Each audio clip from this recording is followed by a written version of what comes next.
does not use, at least when he talks about the literary field. Now, let me get to the two final points, counterintuitive results and interpretation. Canon and archive, well, you said very generously what our finding was. Let me add what our finding was not. Yeah.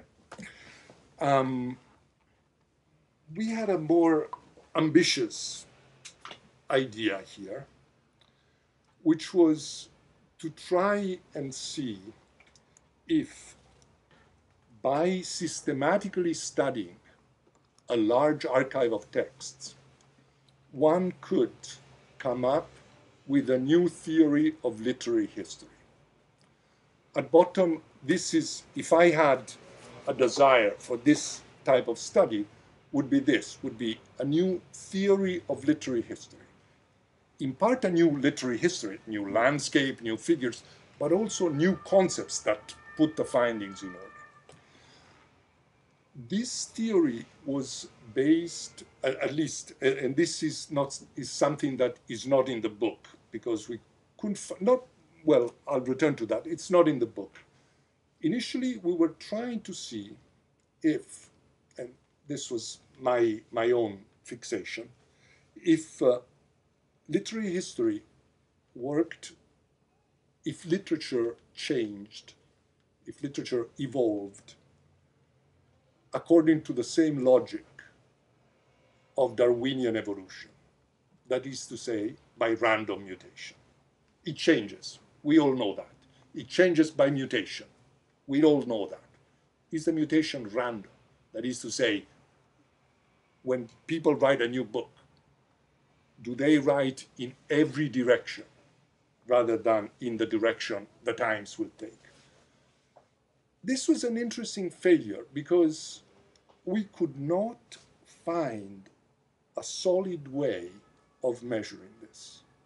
This is something that, this is a problem that literary history usually does not have, and that this new field has created. At times you have some ideas that seem very promising, but you cannot, the technical word is operationalize them, so you cannot transform the idea into a series of operations that a program can do.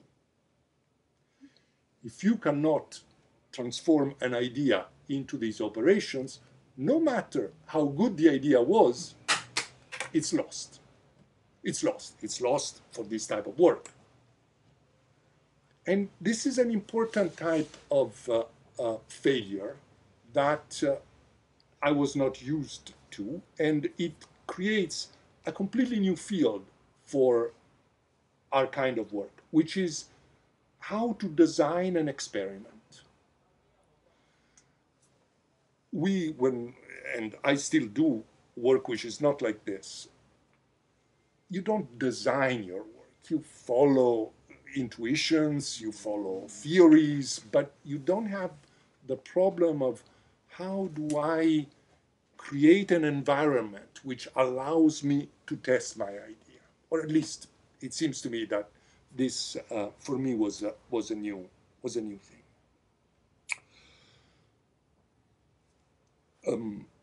This is not a new result. This is a new problem. I wish, Antoine, I could say, oh, yes, well, we have another 7 really counterintuitive results that, Jérôme was not in time to publish them, but they will come. It's not true. It's not true. It's still in this state of inception. We have a lot of new and, in my opinion, interesting problems. I will mention another problem. And this is something in the final chapter, which you mentioned about interpretations. There is a certain distribution of words among sentences, and it seems to me that a pattern emerges, a semantic pattern. I explain the semantic pattern, and then I return to the image and say, well, there is a lot of words. In fact, there is many more words that are not in the pattern. What do we do with these? We always, we analyze a play, a novel. We discuss 500 words, 1,000 words. There are another 150,000 words that we don't discuss. Not all of them, but maybe 20,000 of them would contradict what we're saying. But it's the rule of interpretation. Somebody else will do it. Yeah. This new way of working places the data always in front of you. You cannot just remove them. You can say, I will only look at those that form the pattern, but a reader can always say, but wait a second, you're looking at these, but there are 3 times as many that are not in the pattern. Yeah, and this is a new problem. What we do with this type of noise? Maybe we will not find an interesting answer to this problem, but interpretation. And I will finish on this because I don't know how you understood it, but that final chapter is out in French. It's not out in English. It's not in English. No, because I'm still working at it. And it is really in progress in a strong sense, not just that. And it is in progress specifically on the issue of interpretation. In the chapter here, the word interpretation and hermeneutics are mentioned. The key figure in the history of hermeneutics, Schleiermacher, is not mentioned. Schleiermacher had a fantastic intuition, very arrogant one. He said, the task of interpretation can be described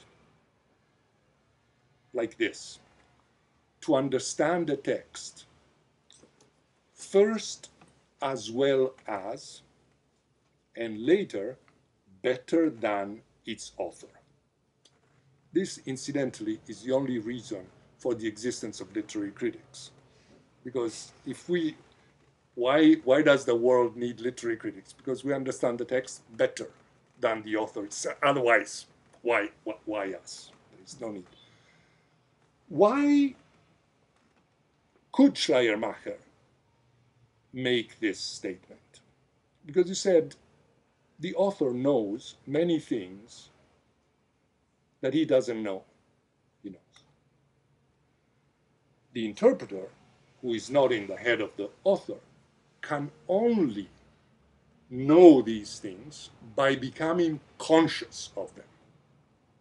So in other words, you understand the text better than its author because you make explicit what in the text is implicit. But what is it that in a text is implicit? It's usually the doxa, the atmosphere, the unspoken assumptions and conventions of the age. On this, Schleiermacher is not clear because he's not interested in that. For him, these are an instrument to understand the author.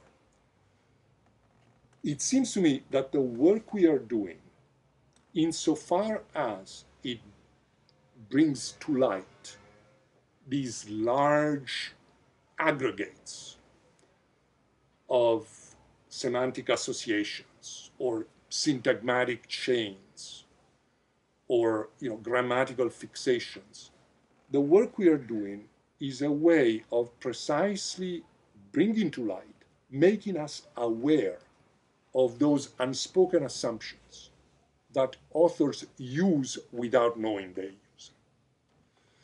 And you see here, so in a sense, in this respect, this would be the completion of the hermeneutic enterprise.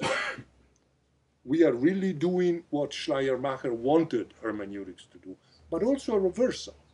For Schleiermacher, this was a means to another end. For us, it becomes the main object of our study. To me, the relationship, and as you can see, again, this is not a finding. And in this respect, I interpret the work we're doing as theoretical work in the sense that it forces me, at least, to return to long-established, hallowed concepts and criticize them or turn them around. This seems to me to be the most promising so far result. I know this is not what people in digital humanities usually claim. They claim we're discovering a lot of things. I think we're discovering things that confirm old ideas. We are doing it in ways that may indeed force a rethinking of the theoretical architecture. So for this reason, I was incredulous, but also very happy that the book would appear in a collection called THEORIA INCOGNITA. I have to move the accent because, Italians say it differently.